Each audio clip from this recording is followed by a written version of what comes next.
Vitor Bage não vai mais ser o diretor de futebol do Atlético. Vitor Bage está deixando o Galo neste fim de ano. Tem contrato com o clube até 31 de dezembro de 2025 e uma conversa com Rafael Menin e Paulo Brax. O próprio Vitor entendeu que não deveria abrir possibilidade de renovação e continuidade do trabalho. Diz uma nota oficial publicada pelo Atlético há 4 minutos. O Galo... ainda na nota, agradece ao eterno goleiro Vitor e a toda a dedicação no período à frente da gestão de diretoria do futebol, desejando muito sucesso na vida pessoal e profissional do ex-goleiro, ídolo da torcida enquanto jogador de futebol, mas que como dirigente vinha enfrentando semanas ou meses de muitas críticas diante do insucesso do Atlético nesta fase final da temporada de 2025. Primeira confirmação, portanto, com relação à diretoria do Atlético ligada especificamente ao futebol, é de que o ex-goleiro Vitor não permanece no clube para o ano que vem. Cirilo. Uma notícia de agora, Pedro Abílio acompanhando essa situação. Ô Panzi, como é que você encara essa interrupção, né, da sequência do Vitor nos cargos diretivos do Atlético, né? Já está no clube há certo tempo, nessa gestão do futebol do clube já há certo tempo. Ele que foi um ídolo dentro de campo e parecia muito desgastado nesse momento, pensando em especial no que a arquibancada está dizendo, Edu. É muita responsabilidade e cobrança para pouca experiência, né? A gente tem que lembrar que o Vitor, ele é um ídolo do Atlético por ter sido o goleiro das conquistas da Libertadores, da Copa do Brasil, com defesas históricas, e não há nenhum tipo de idolatria ou satisfação em relação ao trabalho dele como dirigente. Até porque ele foi acionado sem ter passado por um outro clube, ter feito um trabalho em um clube menor, com menos responsabilidade, com menor pressão. Ele já chega, já vira diretor no Atlético, passando por um período de turbulência, e não deu conta, cara. Não deu conta, eu acho que faz parte do processo, e o ano foi muito ruim. E o Vitor é um dos responsáveis pela montagem de um elenco que não virou, né, por algumas contratações que não aconteceram, e aí eu falei um dos responsáveis, porque ele não é o único responsável. É importante que as responsabilidades para o que deu e para o que não deu certo num clube, elas sejam divididas, e no Atlético, no caso do Atlético, divididas entre donos, entre diretor, entre CEO, CSO e um monte de O que o clube cria, entre atletas e entre treinadores. O Vitor é apenas uma peça da engrenagem que não funcionou em 2025. E eu acho que o Vitor deve seguir como um gestor, procurar outro clube, ganhar experiência. Já ganhou experiência esse ano, ainda que tenha sido um ano ruim. Isso vale para criar casca e, quem sabe, um dia retornar ou um dia voltar e trabalhar em um outro gigante do futebol brasileiro. Faz parte do processo. O Vitor, dirigente, não deu certo no Atlético. E assim, você citou algo que é natural na interpretação de histórias que acabam se misturando, né? Que é um cara que é um dos maiores ídolos da história do clube, né? Não existiria Libertadores de 2013 sem as atuações históricas do Vitor sob as traves naquelas noites históricas de Copa Libertadores da América há 12 anos. Isso ninguém tira da história do cara, esse é um ponto. A partir daí, é uma pressão muito grande tornar-se diretor de um clube onde você é ídolo, né? Temos vários exemplos por aí, né? De caras que fizeram uma carreira muito bonita dentro de campo e partiram para um outro momento fora de campo. Você pega o Rogério Ceni treinando o São Paulo, por exemplo. Você pega agora o Riquelme, que comanda o Boca Juniors. Isso não é pouca coisa. Felipe Luiz foi jogador dentro de campo, com uma idolatria menor no Flamengo, mas uma carreira maravilhosa, né? Termina dentro de campo e vira assim. Não é simples separar uma coisa da outra, né? Porque é o mesmo cara, né? É a mesma pessoa. Que o Vitor continue a sua preparação, continue trabalhando, e realmente eu acho que era uma responsabilidade muito grande ter um primeiro trabalho de gestão de futebol em um clube onde o cara foi ídolo dentro de campo. Não é nenhuma garantia que no seu trabalho como gestor de futebol ele vai obter um sucesso parecido com o sucesso que ele teve como goleiro, né? Como jogador. Até porque o sucesso que ele teve dentro de campo é quase que incomparável na história do clube, né? Então, assim, sucesso pro Vitor, que siga a vida dele, que consiga continuar se preparando aí para fazer grandes trabalhos a partir de agora. Mas me parecia até natural, viu, Edu, que chegasse a essa interrupção nesse momento. Mas acho muito importante frisar o que você disse. A responsabilidade não está em cima do Vitor Bage apenas. A responsabilidade ela é coletiva.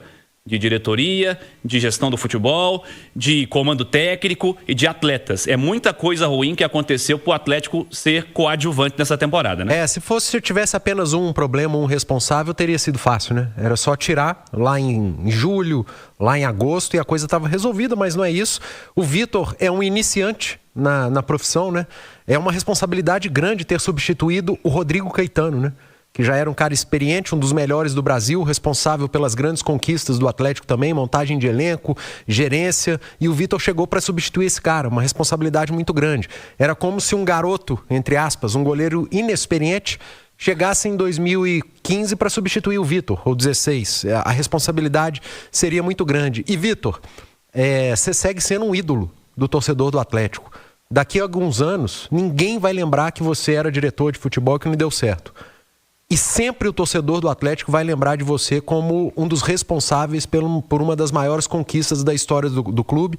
Você vai continuar sendo um dos maiores da história do Clube Atlético Mineiro. Como dirigente, nesse momento, não deu certo. Vou lembrar que são 2 temporadas, né, Cirilo? Fevereiro de 2024, ele assume como diretor de futebol logo da saída do Rodrigo Caetano para a direção de seleções da CBF.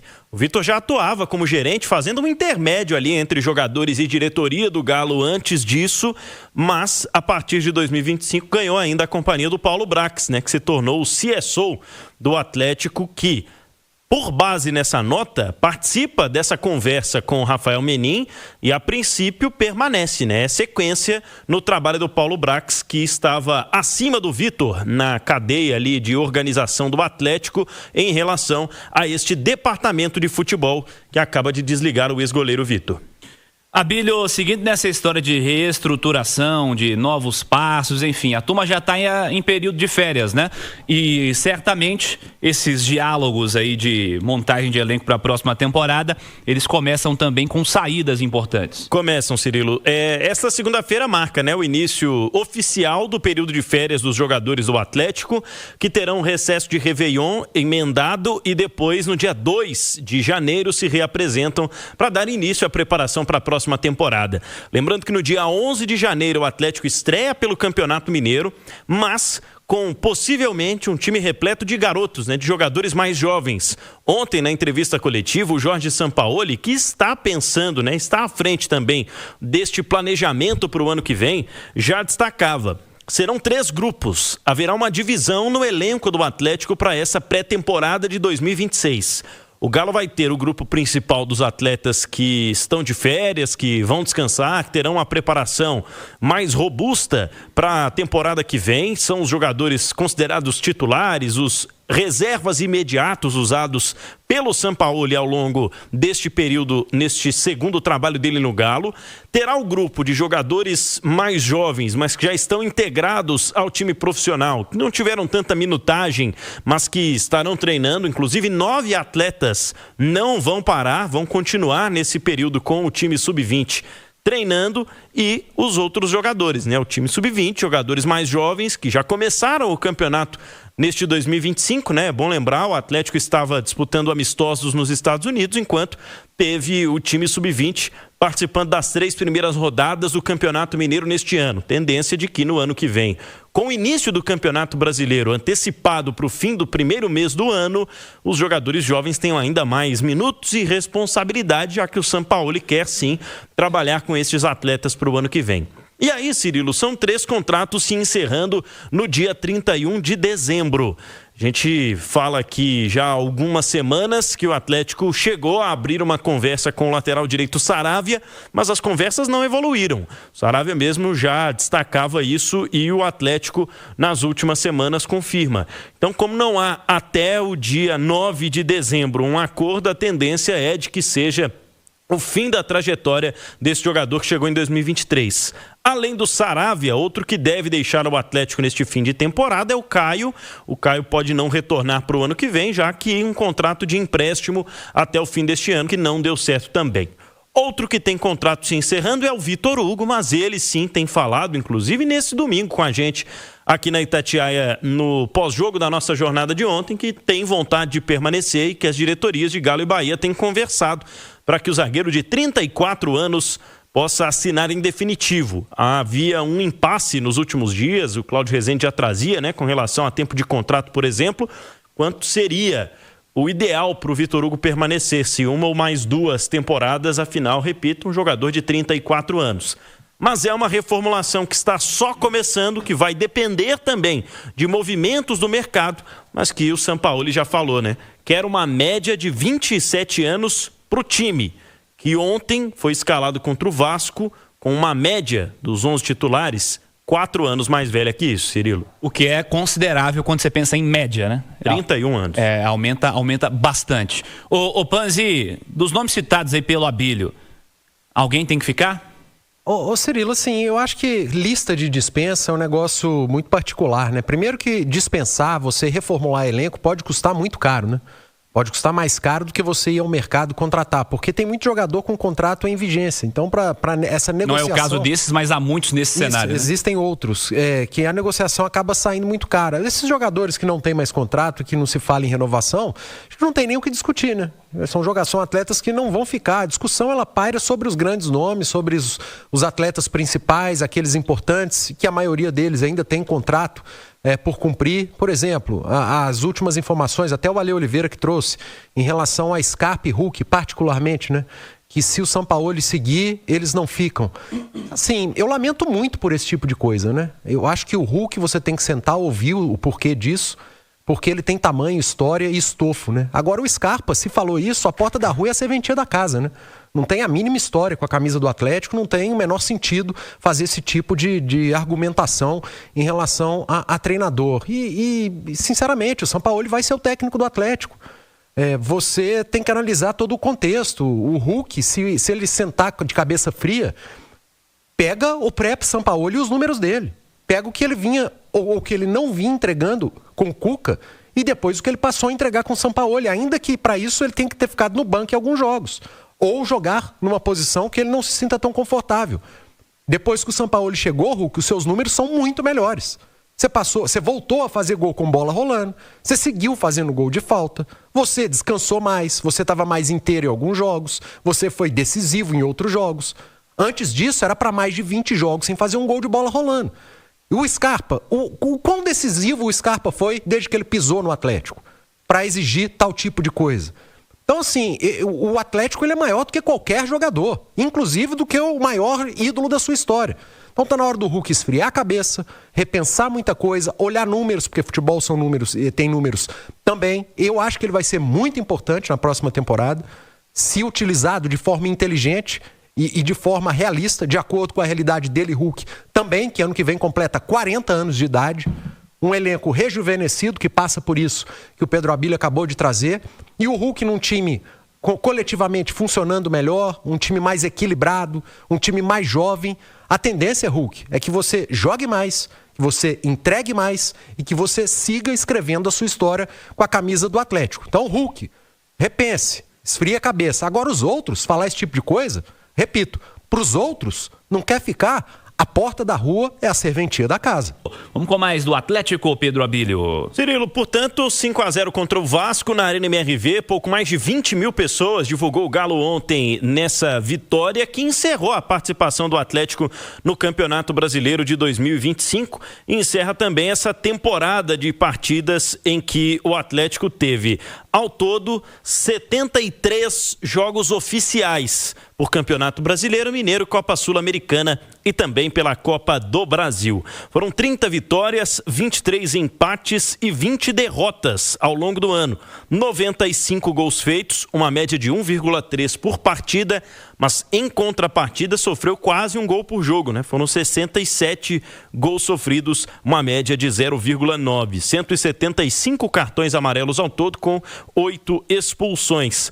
O Atlético, entre os ataques, se a gente pegar ao longo de toda a temporada, né, contando estaduais e demais competições, alguns clubes brasileiros até jogaram a Copa do Mundo de Clubes. O Galo teve o 5º melhor ataque, 95 gols marcados, Bahia com 122, Fluminense com 112, o Flamengo e Palmeiras, né, os campeões aí, o campeão e o vice de Campeonato Brasileiro e também da Libertadores. 138 gols marcou o Flamengo, 131 fez o Palmeiras. Em relação às defesas, o Atlético teve ali na 7ª posição com 67 gols sofridos, se a gente pegar esse levantamento de todas as equipes com todas as competições oficiais ao longo deste 2025, em se tratando de clubes da Série A do Campeonato Brasileiro. Nesta quarta-feira, Cirilo, será apresentado Pedro Daniel, novo CEO do clube, ele que assumirá o lugar do Bruno Musi. Já está há algumas semanas trabalhando internamente, ele já esteve na Arena MRV no jogo contra o Flamengo na semana passada, já conhecendo a estrutura do futebol do Atlético, será o novo representante da SAF, junto, claro, a todo esse estofo do Atlético para a temporada de 2026 em diante. E essa transição do Bruno Musi termina no dia 31 de dezembro, justamente. O sinal eletrônico marcou 6h30, essa apresentação será na quarta-feira pela manhã. O novo CEO do Atlético será apresentado aos jornalistas e, com consequência, também a torcida do Galo. Cirilo. Beleza, Abílio, vamos acompanhar ao longo dessa semana. Pedro volta no segundo tempo com mais notícias relacionadas ao Atlético. Mas para fechar, Edu, nós vamos ampliar essa discussão no segundo tempo. Mas como você definiria o Campeonato Brasileiro do Galo, que acabou ontem? Estamos falando de brasileiro nesse momento, porque foi a última competição e nós vamos fazer um balanço do que rolou no Campeonato Brasileiro no nosso segundo tempo. Mas, pensando em Atlético, como você definiria? Péssimo Campeonato Brasileiro do Atlético, segundo ano consecutivo brigando na parte 2 da tabela, até a penúltima rodada com reais chances de rebaixamento, na última apenas matemática, mas mesmo assim, e o torcedor, quando reclama, ele tem razão, Cirilo. Eu acho que o Campeonato Brasileiro, ele tem que ser encarado pelos clubes como a principal competição, porque você estando bem no Campeonato Brasileiro, você chega grande nas outras competições, cara. Você brigando na ponta da tabela, e quando eu falo ponta da tabela, me entendam bem. Eu não estou querendo colocar no nível de Flamengo e Palmeiras, porque os outros clubes não estão nesse patamar. Ainda que vençam ocasionalmente Flamengo e Palmeiras, mas há uma discrepância enorme em termos financeiros, de investimento dessas equipes para o restante no futebol brasileiro. Quando eu falo topo da tabela, é G4, G6. Você está no bolo, você estar nessa briga com os principais clubes, te faz favorito em várias competições, te faz chegar grandão em várias competições. Você vai disputar um jogo de mata-mata na Copa do Brasil, você chega para esse confronto em quinto no Brasileiro, você chega num tamanho. Você chega em 14º, você chega de outro. Seu torcedor, você não passa confiança para sua torcida, você não passa confiança para a imprensa, os seus atletas estão sem confiança, porque o Campeonato Brasileiro ele é jogado o ano inteiro e é o ano inteiro sofrendo, estando mal.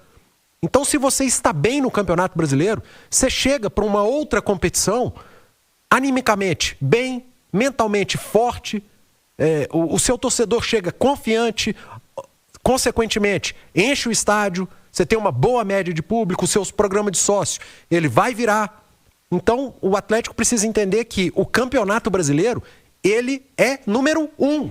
E os outros são consequência, além de ser um caminho mais curto para jogar a Copa Libertadores. Haja vista esse ano, que pode ter um G8. 8 equipes, praticamente a metade da tabela, vai classificar para a Copa Libertadores do ano que vem. Só quem ficou da metade para trás, como o Atlético, ficaria de fora. Então, para mim, um Campeonato Brasileiro, mais um, infelizmente, péssimo. E que o Atlético mude para ontem. Que o ano que vem seja diferente no Brasileirão.